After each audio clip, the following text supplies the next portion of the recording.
Assalamualaikum warahmatullahi wabarakatuh.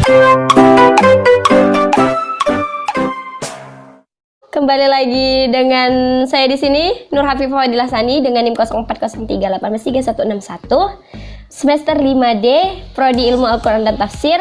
Di video kali ini saya akan memenuhi tugas mata kuliah Tafsir wal Mufassirun dengan dosen pengampu Al-Ustadz Dr. Haji Ahmad Zuhri MA dengan judul Corak-Corak Tafsir.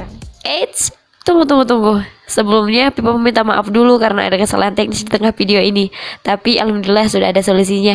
Jadi dimaafin ya. Hehehe. Yaudah deh, nggak usah banyak bacot. Yuk simak kembali. Enjoy. Nah, langsung saja kita bahas. Dalam bahasa Indonesia, kosakata corak menunjuk berbagai konotasi antara lain bunga atau gambar pada kain atau anyaman dan sebagainya. Menurut Nasaruddin Baidan, corak tafsir adalah suatu warna, arah, atau kecenderungan pemikiran atau ide tertentu yang mendominasi sebuah karya tafsir. Nah, dari sini disimpulkan bahwa corak tafsir adalah ragam, jenis, dan kekhasan suatu tafsir tersebut. Nah, dalam pengertian yang lebih luas adalah nuansa atau sifat khusus yang mewarnai sebuah penafsiran dan merupakan salah satu bentuk ekspresi intelektual seorang mufassir ketika menjelaskan suatu maksud dari Al-Quran. Dan para ulama mengklarifikasikan beberapa corak penafsiran dalam Al-Quran. Antara lain, yang pertama corak sufi. Nah, di sini penafsiran yang dilakukan oleh para sufi pada umumnya diungkapkan dengan bahasa mistik. Ungkapan-ungkapan tersebut tidak dapat dipahami kecuali orang-orang sufi dan yang melatih diri untuk menghayati ajaran tasawuf. Nah, corak ini terbagi menjadi dua.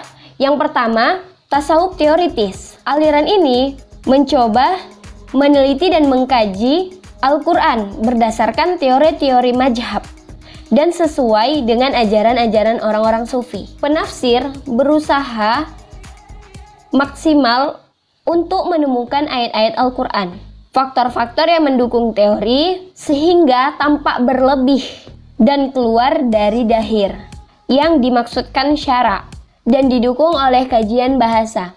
Dan penafsiran demikian ditolak dan sangat sedikit jumlahnya. Karya-karya corak ini terdapat di dalam ayat-ayat Al-Quran secara acak dan dinisbatkan pada Ibnu Arabi dalam kitab Al-Futuhat Makkiyah dan Al-Fushuh. Dan yang kedua, tasawuf praktis. Nah, yang dimaksud dengan tasawuf praktis adalah tasawuf yang mempraktekkan gaya hidup sengsara, juhud, dan meleburkan diri dalam ketaatan kepada Allah. Para tokoh aliran ini menamakan tafsir mereka dengan tafsir al-isyari, yaitu mentakwilkan ayat-ayat. Berbeda dengan arti zahirnya, berdasar isyarat-isyarat yang tersembunyi yang hanya tampak jelas oleh para pemimpin suluk, namun tetap dapat dikompromikan dengan arti zahir yang dimaksudkan. Nah, langsung kita ke corak yang kedua. Di sini ada corak falsafi. Tafsir falsafi adalah cara penafsiran ayat-ayat Al-Quran dengan menggunakan teori-teori filsafat. Nah, penafsiran ini berupaya mengompromikan atau mencari titik temu antara filsafat dan agama, serta berusaha menyingkirkan segala pertentangan di antara keduanya. Oke, masuk kita ke corak yang ketiga, yaitu corak fikih atau hukum. Berkembangnya ilmu fikih dan terbentuknya mazhab-mazhab fikih, setiap golongan berusaha membuktikan pendapat berdasarkan penafsiran-penafsiran mereka terhadap ayat-ayat hukum. Salah satu kitab fikih adalah kitab Ahkam Al-Quran karangan Al-Jassas. Masuk kita ke corak yang keempat, yaitu corak sastra. Nah, corak ini timbul akibat banyaknya orang non-Arab yang memeluk agama Islam, serta akibat kelemahan orang Arab sendiri di bidang sastra yang membutuhkan kejelasan terhadap arti kandungan Al-Quran di bidang itu. Dan corak tafsir ini pada masa klasik diwakilkan oleh Zamakhsyari dengan tafsirannya Al-Kasyaf. Dan yang kelima, corak ilmi. Tafsir yang lebih menekankan pembahasannya dengan pendekatan ilmu-ilmu pengetahuan umum dari temuan-temuan ilmiah yang didasarkan pada Al-Quran.